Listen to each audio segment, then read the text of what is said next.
worshipper, lover of leaving. Ours is no caravan of despair.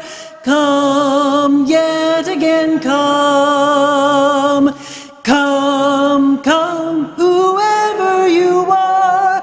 Wonder worshipper, lover of leaving. Ours is no caravan of despair. Come yet again, come. Come, come, whoever you are. Wonder worshipper, lover of leaving. Ours is no caravan of despair. Come yet again, come.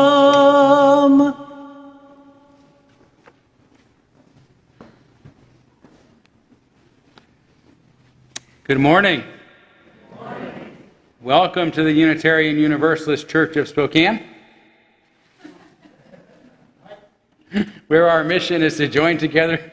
Those things make my nose run more than they should, but where our mission is to join together to create a nourishing, liberal religious home and to champion justice, diversity, and environmental stewardship in our wider world, or as we say in short, to create community, find meaning, and work for justice. Welcome to everyone. It's great to have you today. I want to begin, as always, by embracing all that you bring with you to this space, all of your uniqueness, your unique beliefs, your background, your lifestyle, your experiences, all that helps make you who you are. And this includes those who are in the room with us, as well as those who are streaming with us. We're so glad to have all of you participating in our service this morning. So welcome to one and all. I actually do have a little cold. It's not COVID, but it's a cold. So after the service, I'm not going to walk back there and greet you guys. I'll keep my mask on a little more than usual today, and I just have it off when I'm speaking here. So hope you'll understand. But feeling better already. So I sound good, do I? Okay, good, because it's just a little hoarse, but otherwise I'm not really running much. So anyway, I did want to let you know that we are going to go ahead and have our new member presentation, new member class, if you will, following our service at 12:30, and that will be here in the sanctuary, as well as we will be streaming it live for those who are at home and want to participate. We're going to talk a bit about the history of Unitarianism, Unitarian Universalism, a little bit about the history of this church. You're going to hear about our religious education program, as well as other ways to get involved and what it means to be a member of our congregation. So even if you are already a member and you've forgotten all of that, or if you just want a refresher just for fun, you're welcome to stick around at 12:30 as well. So that is my announcement for today. I do want to invite you to go ahead and greet one another this morning. Say hi to those you look forward to seeing each Sunday, as well as some new half faces that you haven't met yet. If you are joining with us, please don't be too shy. We're very glad you're here.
right, thank you so much. It's hard to break you up this morning, but we are going to have a social period following the service, so if you'd like to grab some coffee and visit some more afterwards, please stick around for that. We are going to go ahead and move forward now by lighting our chalice. The chalice is a symbol of our faith, a symbol of our unity and our solidarity, of our openness and our inclusion, of our community and our individual uniqueness. May this small flame be our offering of warmth to those who are cold and alone, and a light to those in darkness. May it be a flame that ignites justice in our world and a beacon of hope to those in need, and may it reflect at least a spark of truth wherever truth has been lost, and cast a healthy shadow of doubt wherever it's been found.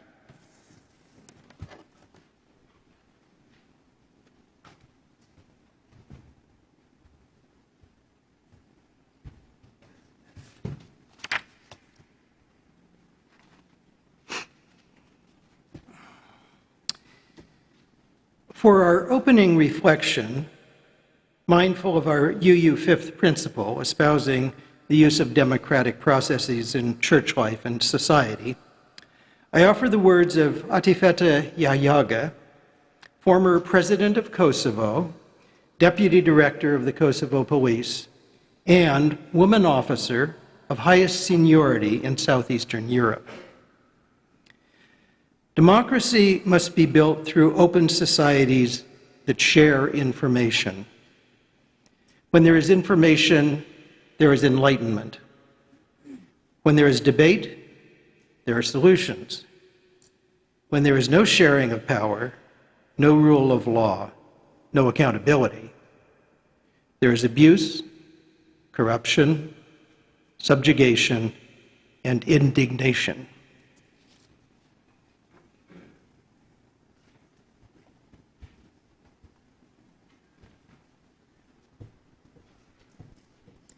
Please rise as you're willing and able to sing number 1008, When Our Heart is in a Holy Place.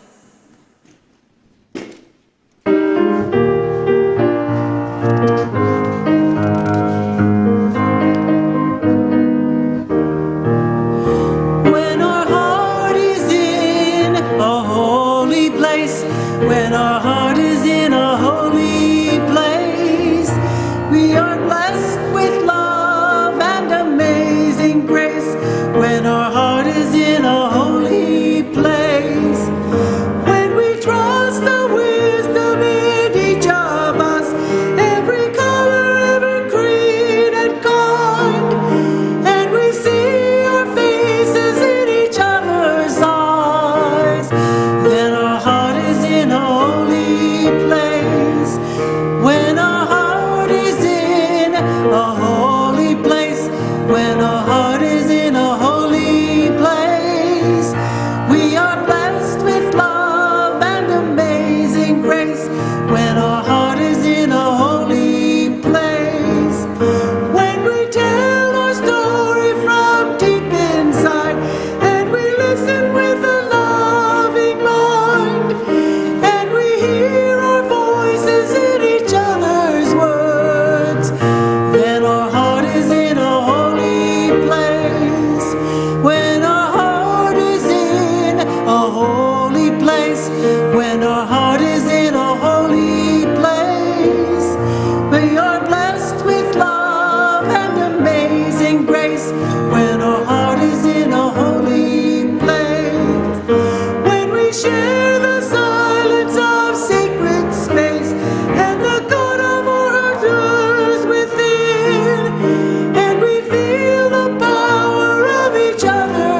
We're now going to kindle our candles of care for those who are most on our hearts and minds this morning. And want to begin with a candle for our friend, the Reverend Happy Watkins. Happy has been dealing with the painful effects of sciatica, and he called and asked for a candle. He loves our candles and said, "I want you to light a whole candle just for me, and I'll even pay for it." So we won't make him pay for it, but we certainly will think of him this morning. And also a candle celebrating Dale and Nancy Avery's daughter-in-law, Brenda Avery, who officially became a U.S. citizen on January 6th. Congratulations to Brenda. And I had a little bird tell me that tomorrow is the birthday of Donna Borden Rhodes. Is that right, Donna? Maestro? Happy birthday to you. Happy birthday to you. Happy birthday, dear Donna. Happy birthday to you.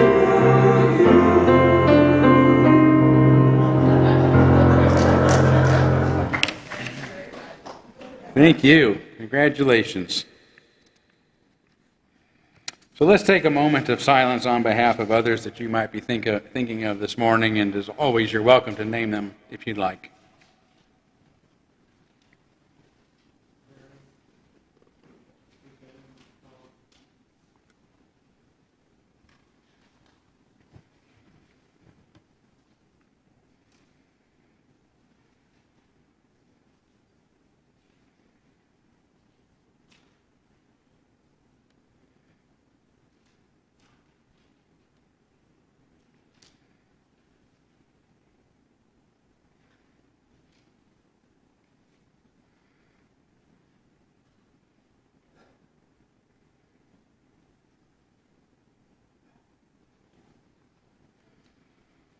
Those named aloud and those embraced in our silence, and all those who are suffering in our world at this hour, we hold in our community with compassion. This morning we have a special collection in which we give you the opportunity to contribute to a worthy organization or cause in our own community. And this month's special collection is the Spokane AIDS Network. Their mission is to empower people at risk of or affected by HIV/AIDS through education, outreach, and advocacy. It was actually created in our community in 1984, a long time ago, and has been continuing ever since to build a network of care and support for their loved ones and others who are impacted by this epidemic. We've come a long way since the 1980s when this really first started to have an impact, because there's been a lot of new treatments. But I think we often tend to forget that this is still a very serious, devastating illness. And lots of folks still need our support. So just as it was a mistake to have ignored those suffering from this disease so long ago, it would be just as much a mistake for us to forget those who are suffering from it today. So I think all of us appreciate the fact that an organization has continued to exist in our community for so long, and we want to show our support at this time. So you can fill out the special collection envelope if you want, or at least put your contribution in that, I should say. No need to seal it if you don't want. If you're online, you're welcome to go online and contribute on our donate button there. Just indicate what it's for. So again, thank you all so much for your generosity in advance. And we now gratefully give and receive this morning's offering, which helps sustain this community and our mission to the larger world, including organizations like the Spokane AIDS Network.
We are now going to have our time for all ages. So people of any age who want to come up front here, you're welcome to do so.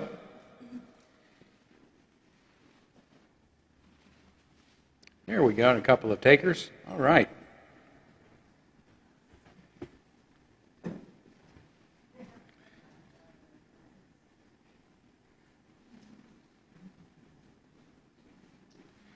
Funny thing happened to me this week, by the way. I'll tell you so I don't forget. I went to a new sleep medicine specialist. I have sleep apnea and I need a new machine and had to go, you know how it is. And so the doctor was asking me a lot of questions, including what sort of things I do outside of work. I guess trying to see if I'm have an active life or whatever. And so one of the things I said is I'm an amateur ventriloquist. And she says, "Huh? I'll bet your congregation thinks that's weird."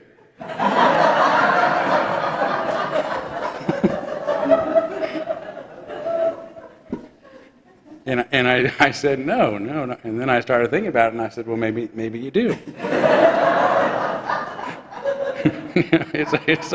It's okay. Thank you. It's all right. Who said that? Tom. Yeah. Thank you. Okay, well, in that case, let me struggle with my friend here. All right, here we go.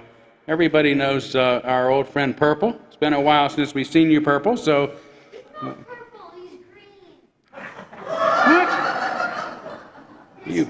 He's not purple, he's green. You must be colorblind. I'm not. Somebody must be colorblind. I might have switched He- brains with someone else. Maybe you did. He said that you're green. No, I'm Turtle. That's my name. Unless he switched brains with someone I think you must have, yeah. Well, actually, he is green. He's the color green, but his name is Purple. Okay, you switched brains. Anyway, Purple, who is green, it's been a while since we've seen you. What have you been up to? Well, I've had guests. You've had guests. That sounds like a lot of fun. But you don't actually seem overly happy about it. Were they not good guests? Well, they were great guests. Okay, well then what's wrong? Well, I'm afraid they might not like me anymore. They might think that I'm rude. Think that you're rude? That doesn't sound like you. What happened? Well, it was really cold outside, and they didn't have anywhere to stay, so I invited them in to stay with me. Well, that was very nice. Did they not like your home? Was it too small or too messy or something? No, they liked it just fine. They said, "Thank you for letting us stay." Okay, well then what else did you do? Well, I cooked for them every day. You cooked for them every day? Did they not like your cooking? Oh yes, they thanked me after every meal. Okay, what else happened? Well, I let them use the laundry to wash their clothes. Well, what was wrong with that? Nothing, they always said thank you. Well, Purple, I'm afraid that I don't understand.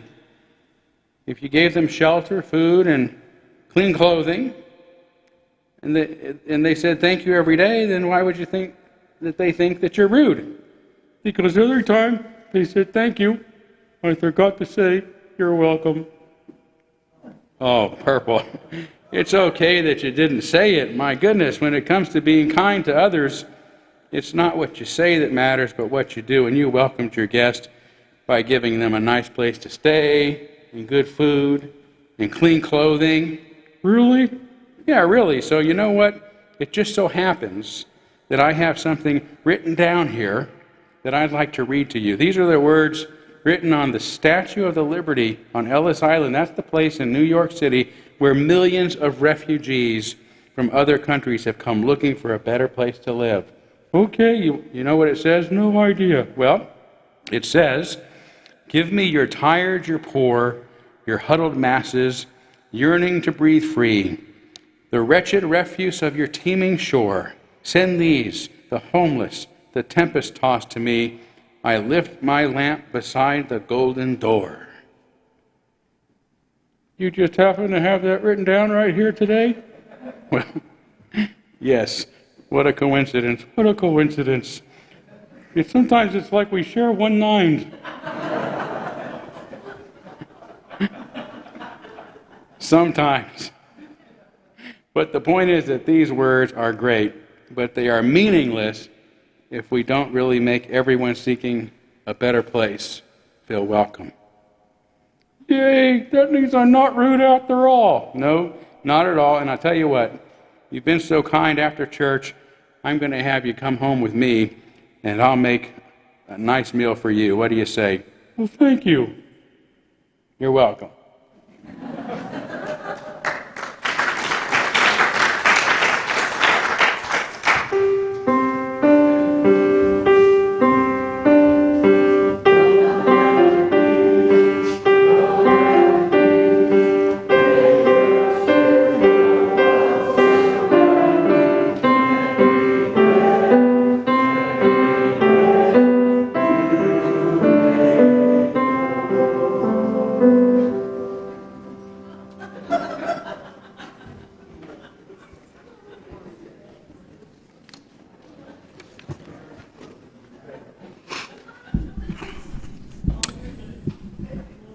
For today's meditation, I invite you into a state of repose.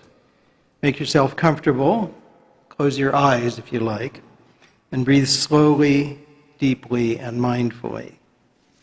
Reflect on the words of psychologist and author Lawrence Balter. You want to prepare your child to think as he gets older. You want him to be critical in his judgments.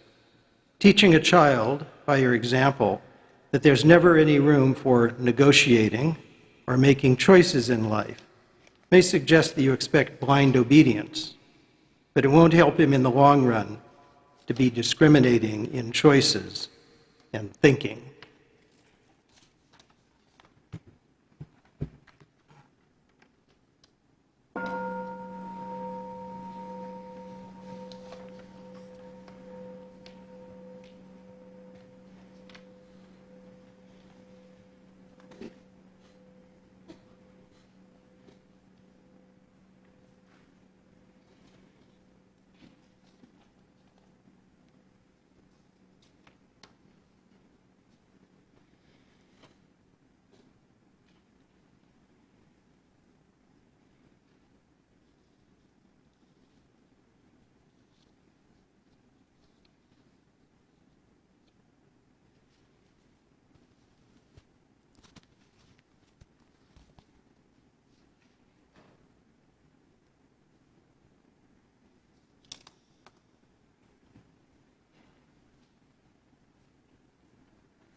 I'm going to invite you to join me in a collective reading today, number 704.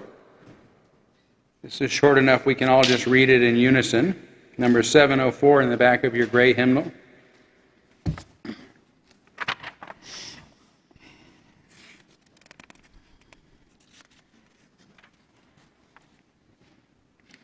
These are the famous words spoken by John Murray, who was the Universalist evangelist that came to the Americas many years ago and brought universalism with him. You'll hear a little bit about him in my presentation later.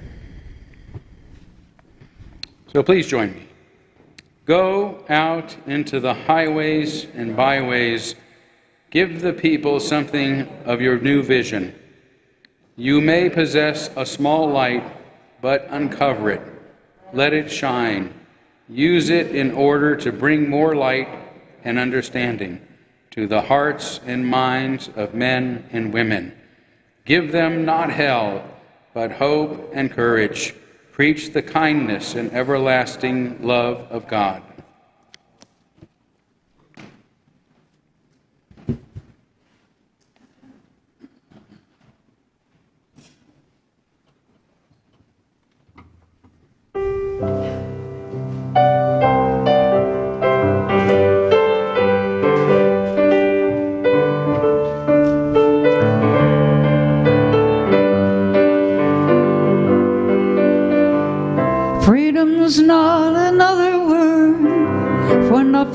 left to lose. If it was, I'd always be in a blues. With apologies to the writer of this song. Well, the song I'm going to do is me, but it was Chris Christopherson, I just learned today, that wrote that wonderful love song that Janis Joplin sang. And I'd taken the line out of context because I wanted to talk about freedom today. So I looked it up in the dictionary. And there's all kinds of very boring definitions, most of them legal definitions. And what they left out was what it feels like to watch freedom slipping away.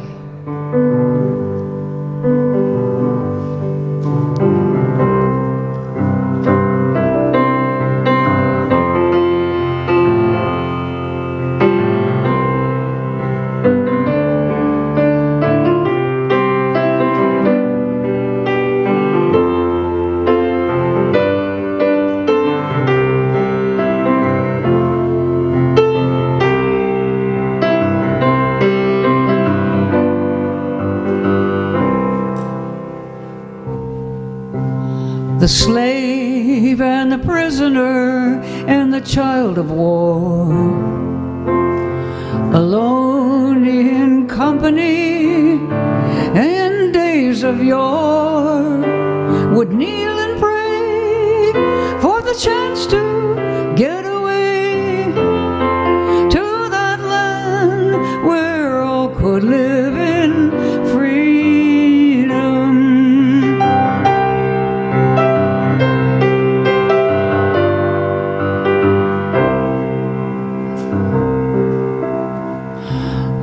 Fast forward a little bit. Who knew what lies would tear our union apart and subject free people to ignorance and fear? The High Court decided to not support the voting. We're halfway through the lion's mouth here.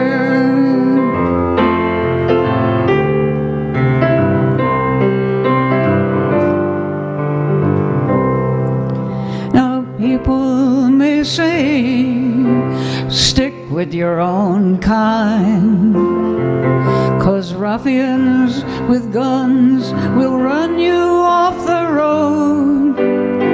But who can win when we're hating all the time? Folks just get afraid to speak their mind.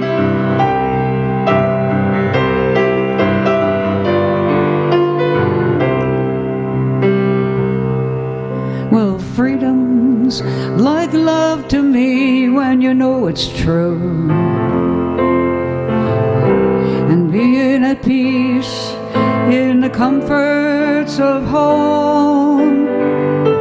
Time to make music, hang out with friends, and rest in freedom till tomorrow.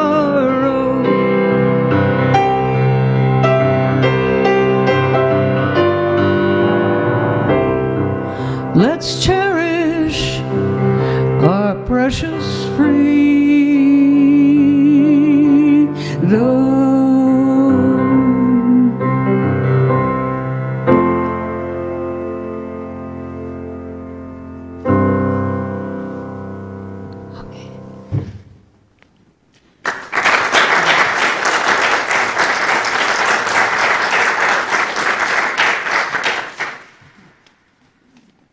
Thank you so much, Pam. In the spirit of Pete Seeger, you always make a song work for the times, and I know he'd be proud of you.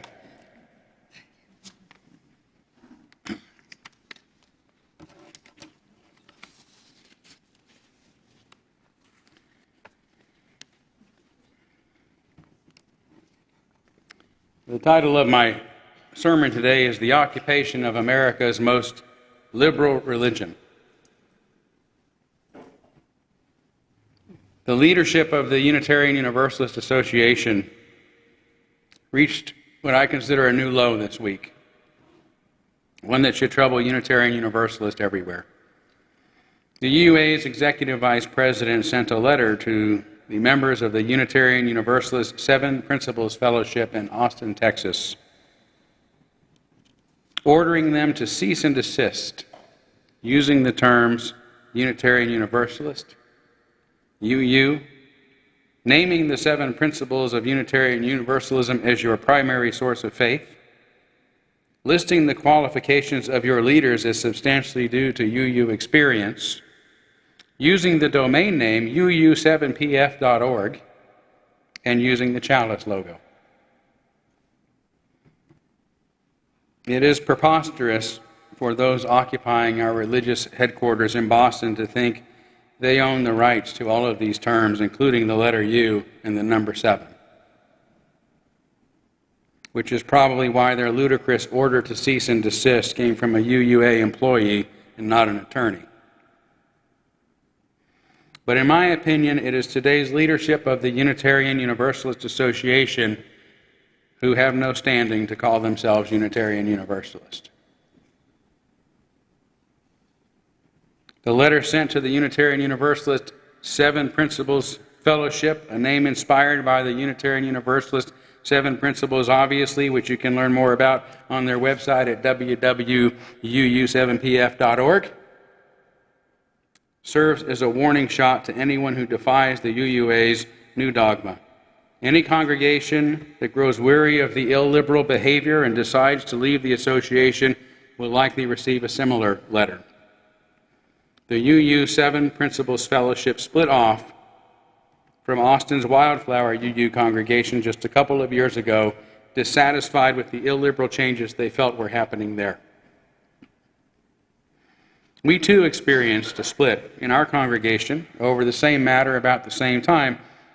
In our case, it was those in favor of the UUA's new illiberal dogma who left to form a new congregation, and they too called themselves a UU congregation, the Inland Northwest Unitarian Universalist Community, to be exact, INUUC.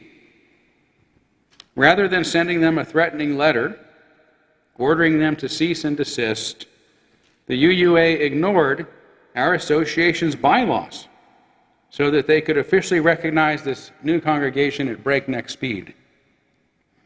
I know of Unitarian Universalist communities, especially those in rural areas, that have struggled for years to obtain such recognition. But on April 23, 2020, just 2 years ago, the same year INUUC began, the UUA broke Rule 3.3.4 of its bylaws, which states, "It is ordinarily desirable that a new congregation should have the active support and sponsorship of any member congregation or congregations located in the same geographic area.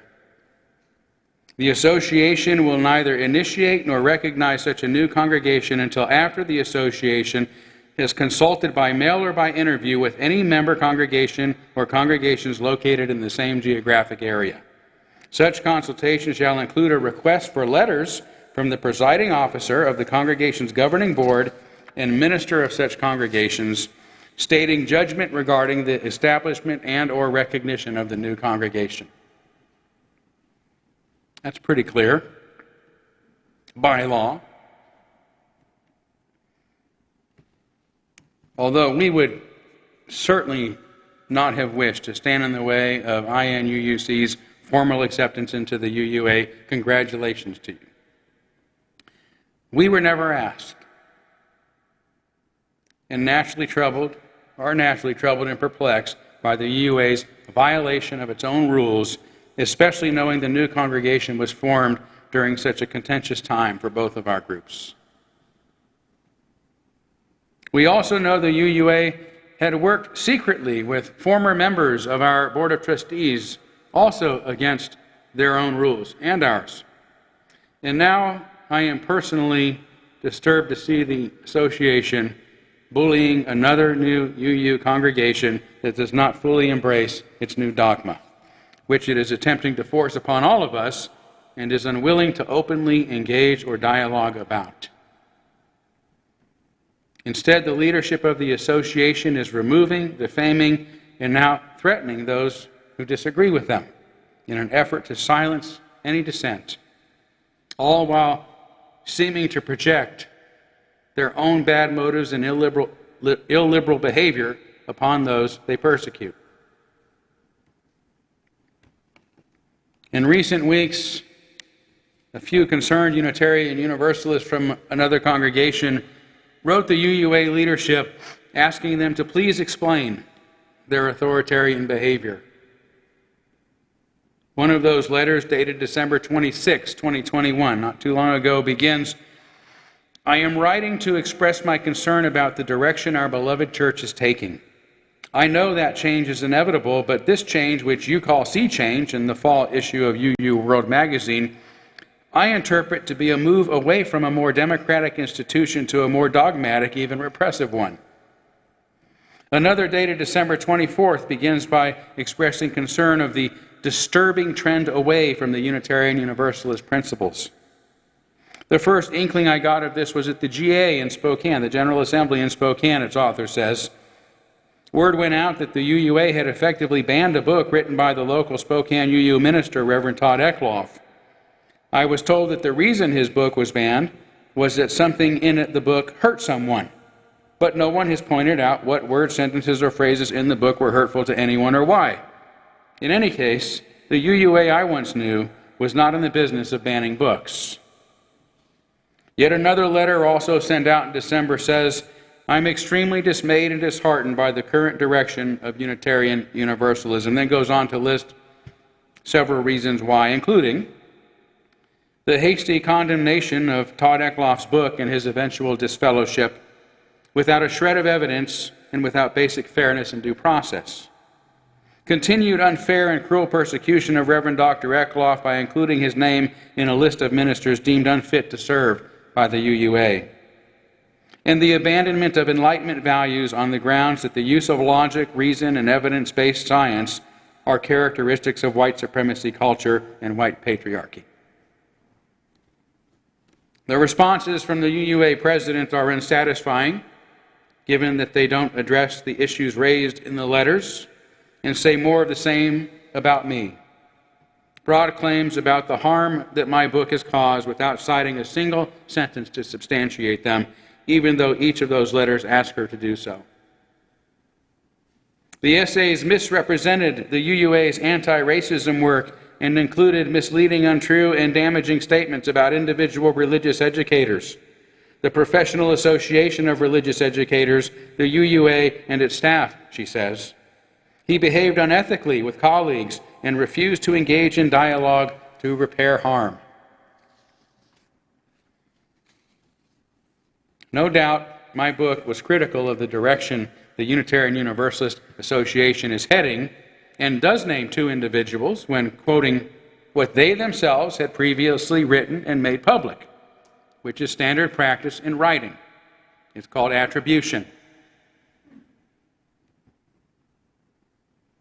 One was the president of the Liberal Religious Education Directors Association at the time, who had published an explanation for what she believes was the cause of a disastrous Religious Education Directors Conference. The explanation begins, "The Laredo Board and Fall Conference planning team brought speakers to Fall Conference that embodied white supremacy and patriarchy."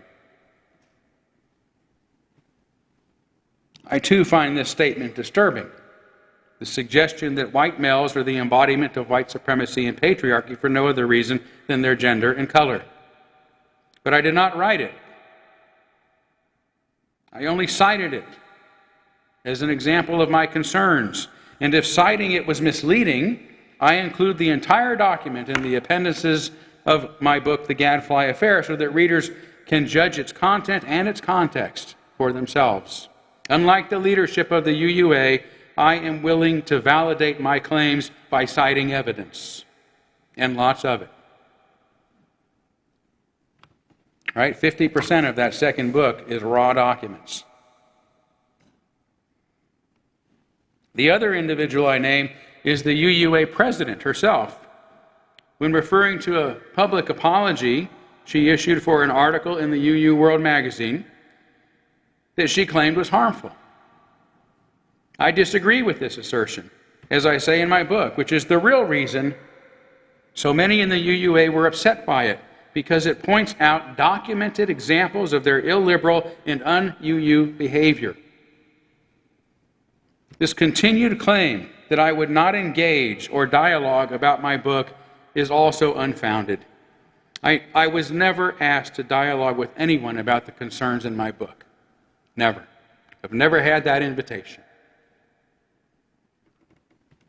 I was, however, asked to participate in public show trials in which my guilt had already been determined, and I did not and I will not play that game.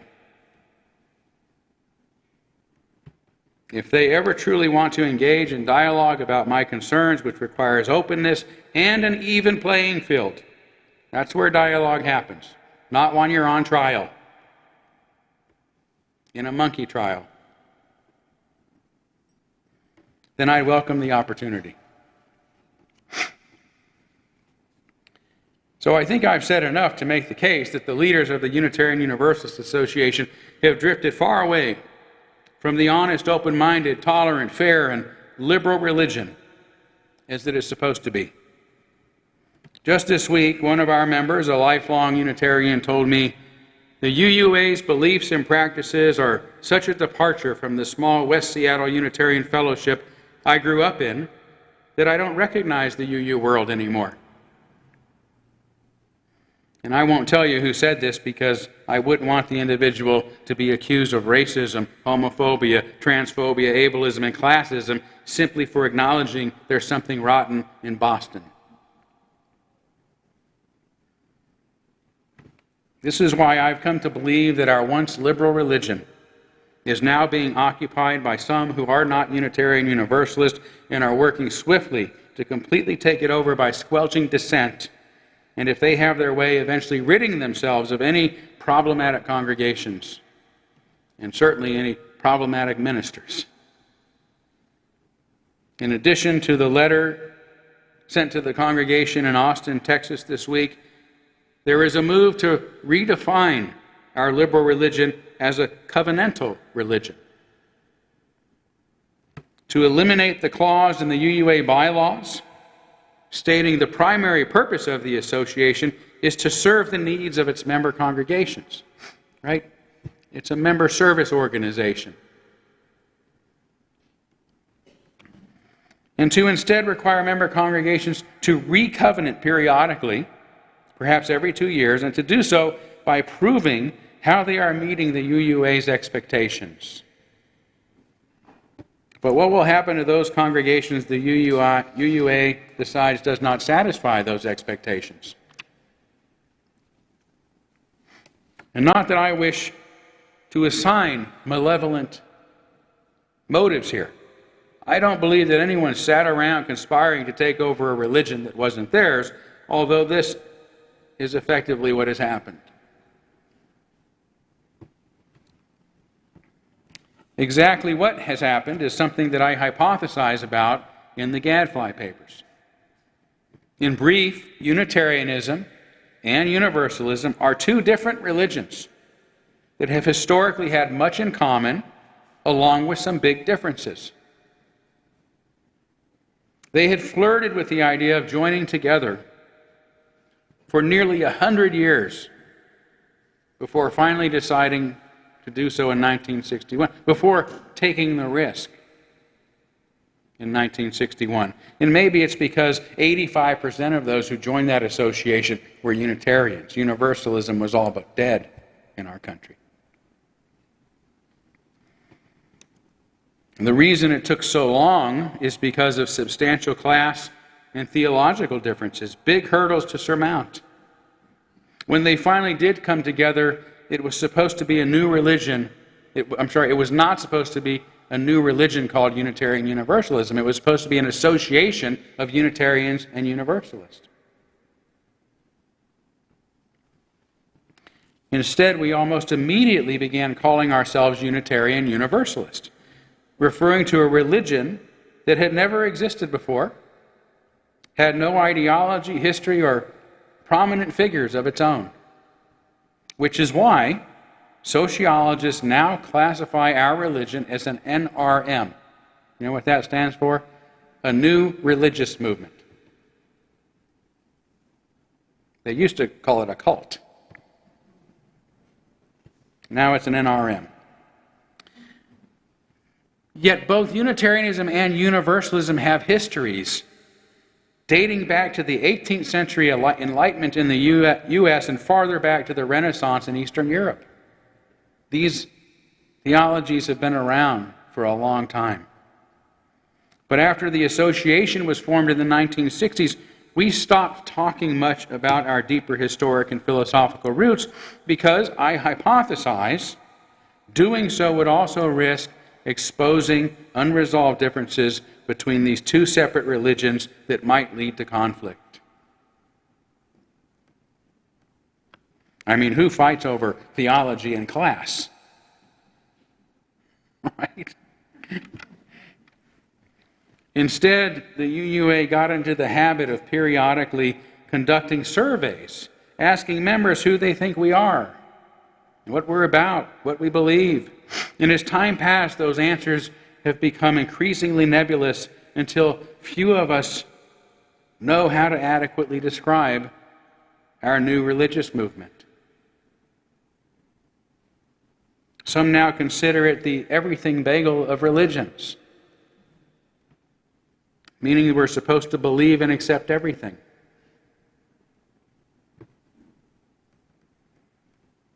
This made our liberal religion seem like a good choice for those who subtly flip this ethic to mean that disagreeing with anyone is intolerant, or that saying anything someone else disagrees with makes a person intolerant. Our Enlightenment religion, once committed to the principles of freedom, reason, and tolerance, has been usurped by political correctness, cancel culture, wokeness, identitarianism, or whatever we call it, that has most certainly manifested as a dogmatic commitment to CRT, to critical race theory. And it is now this questionable approach to racial justice that is considered the heart of our religion by many, and many who forsake all else about it. This is especially so of those who have maneuvered their way into leadership positions, from the executives at the UUA to the pulpits and religious education classrooms in our congregations. Not that most of us aren't open to considering what value there is to CRT, or the benefit of sometimes viewing history through the hermeneutic of white supremacy culture, just as the 1619 Project asks us to do. It's always good to look at things from different angles. No, our issue with the UUA leadership is not an ideological difference. They want to make it an ideological difference, but it's not.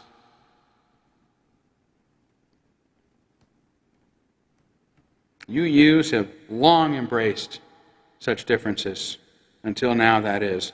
And this is what this is about. This is what we are protesting. The fact that we are no longer allowed to disagree with the powers that be at the UUA without being publicly demonized and kicked out of what was once America's most liberal religion.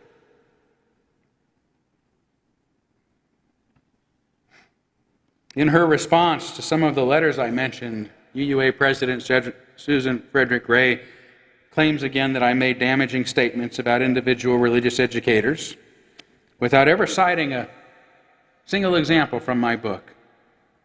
She says my statements were misleading and untrue and misrepresented the UUA's anti-racism work, again without citing one example, even though the letter writers requested that she do so.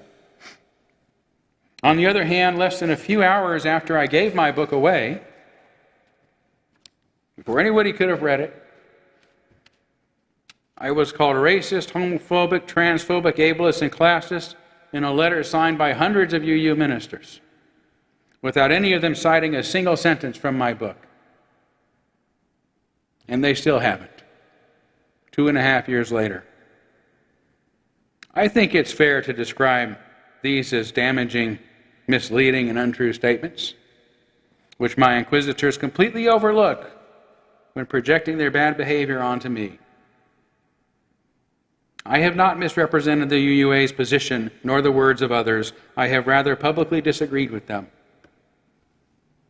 I have not misrepresented, I have publicly disagreed.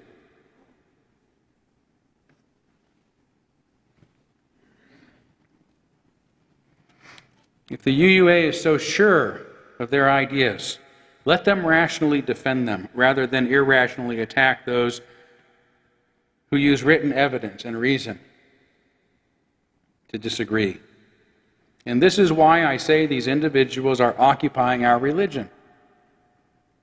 Because their dogmatism, their intolerance, their cruelty are the very opposite of what our religion is truly about. This is why troubled Unitarians are writing the UUA president saying, this feels like a move away from a more democratic institution to a more dogmatic, even repressive one. And that this is a disturbing trend away from our Unitarian Universalist principles. And I'm extremely dismayed and disheartened by the current direction of Unitarian Universalism, and I don't recognize the UU world anymore. They are correct. This behavior does not reflect our liberal religious tradition. Our association's headquarters in Boston, its institutions, and hundreds of our pulpits are now occupied by people of another kind of religion that is the antithesis of what ours is supposed to stand for. The occupiers of our religion continue to falsely assert that I am a racist because I question their punitive, authoritarian, and ultimately futile approach to racial justice, which they call anti-racism. They then falsely accuse anyone who criticizes the way they go about it to be a racist. If they are anti-racist, then any critics must be racist. They conclude, which should be among the most obvious kinds of logical fallacies.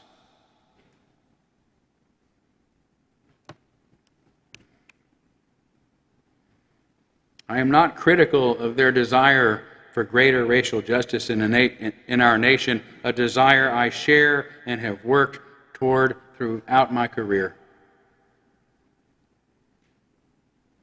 I am critical, rather, of their intolerant dogmatism, and I am not alone. Columbia University Professor John McWhorter is far more critical than I am in his new best-selling book, Woke Racism, in which he calls this illiberal mindset a new fundamentalist religion. Something must be understood, he says. I do not mean that these people's ideology is like a religion. I mean that it is actually a religion. An anthropologist would see no difference in type between Pentecostalism and this new form of anti-racism. McWhorter, who is a black man, also says, I write this viscerally, driven by the fact that the ideology in question is one under which white people, calling themselves our saviors, make black people look like the dumbest, weakest, most self-indulgent human beings in the history of our species, and teach black people to revel in that status and cherish it as making us special. I'm especially dismayed at the idea of this indoctrination infecting my daughter's sense of self. I can't always be with them. And this anti-humanist ideology may seep into their school curriculum. Similarly, in a 2021 Atlantic article entitled The New Puritan, staff writer Ann Applebaum also refers to the new social codes being embraced by the extreme left as having all the hallmarks of a rigid authoritarian religion. The censorious, the shunning, the ritualized apologies, the public sacrifices, these are typical behaviors in illiberal societies with rigid cultural codes enforced by heavy peer pressure, Applebaum writes. The key point here is that these behaviors must be described as illiberal, not liberal. As the great 20th century Unitarian theologian James Luther Adams once said, free choice is a principle without which religion or society or politics cannot be liberal. Get rid of the freedom, we're no longer a liberal religion. Our religion's leaders cannot call themselves religious liberals if they do not allow us to be free to question and criticize them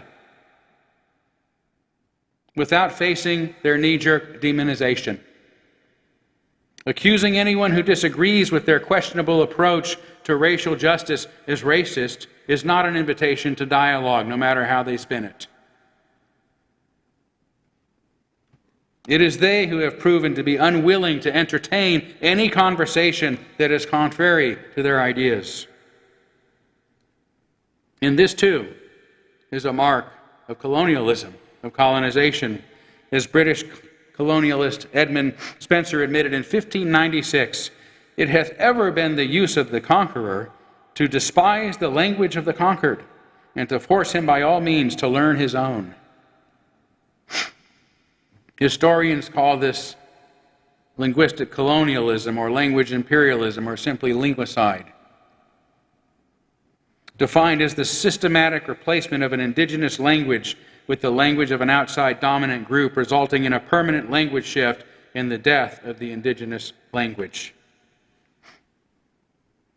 Those illiberals who have colonized our headquarters in Boston and many of our pulpits around the nation are forcing us to stop speaking our liberal religion's indigenous values: freedom, reason, tolerance, while claiming their new ideology. It merely represents a sea change that will naturally be resisted by the heretics whose institutions they are purifying. Like all colonizers, they intuitively understand that controlling speech means controlling the free expression of ideas. It means dominating the mindset. It means groupthink. I know this because I know that Unitarians and Universalists do not ban books or condemn those who criticize them. They do not send threatening legalistic emails to small groups of dissenting Unitarian Universalists while ignoring their own rules in their mad rush to embrace another group who fully embraces their illiberal ways. Unitarian Universalists are not afraid to openly debate their ideas rather than dismissing reason as a tool of white supremacy culture, rather than demonizing reason before anyone starts to use it. Because their ideas don't stand up to reason. Until now, Unitarians and Universalists, or Unitarian Universalists for that matter, have not succumbed to the same evils as many other religions: dogmatism, authoritarianism, self-righteousness, cruelty, and intolerance. Suddenly, this appears to have changed. The good news is there are an increasing number of us waking up to what's happening and standing against it, including the good souls at the Unitarian Universalist 7 Principles Fellowship, which you can learn more about at www.uu7pf.org.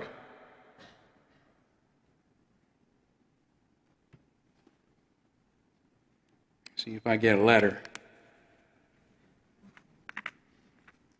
In woke racism, John McWhorter says that we must not be afraid to stand up to those he calls the elect. And he gives several examples of some who have and have survived, including yours truly. The Unitarian Reverend Todd Eckloff, he says, excommunicated for taking issue with the elect ideology, is pushing back with the support of hundreds of his flock who have stood by him and many others who have left the church in protest. Reverend Eckloff will survive. I'm sure I will survive. And the Unitarian Universalist 7 Principles Fellowship at www.uu7pf.org will survive.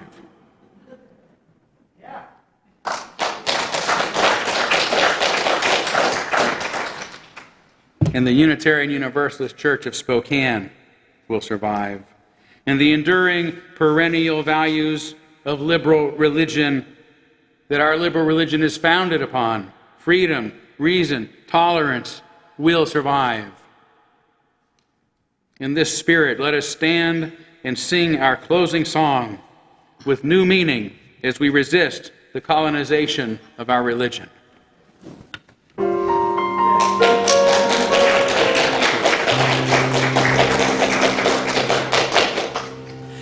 At first I was afraid, I was petrified, kept thinking I could never live without you by my side. But then I spent so many nights thinking how you did me wrong, and I grew strong, and I learned how to get along. And so you're back from outer space. I just walked in to find you here with that sad look upon your face. I should have changed that stupid lock. I should have made you leave your key. If I'd known for just 1 second you'd be back to bother me. Go on now, go.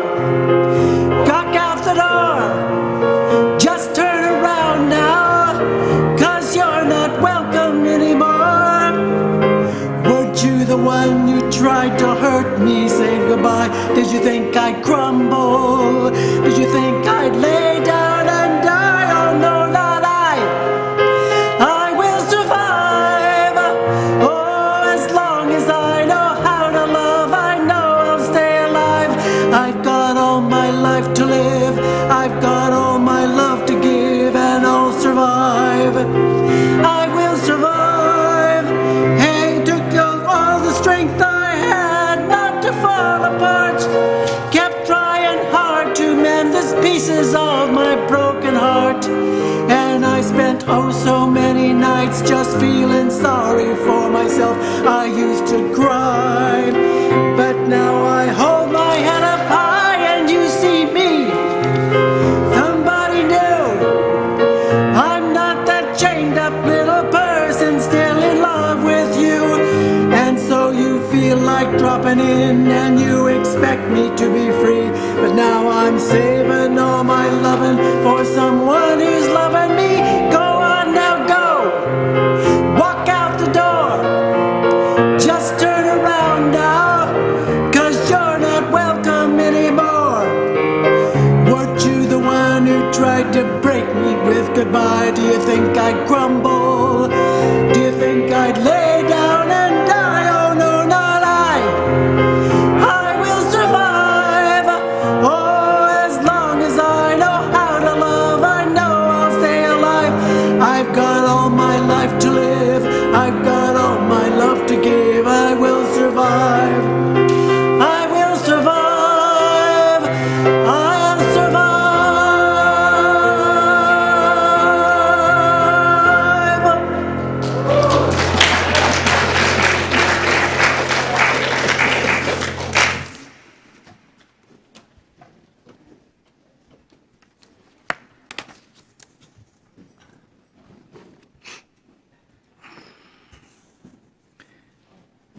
For our benediction, I offer the words of William F. Schultz, UUA president for 15 years, from 1978 to 1993. This is the mission of our faith, to teach the fragile art of hospitality, to revere both the critical mind and the generous heart, to prove that diversity need not mean divisiveness, and to witness to all that we must hold the whole world in our hands. Amen. Blessed be. Salam alaikum and shalom.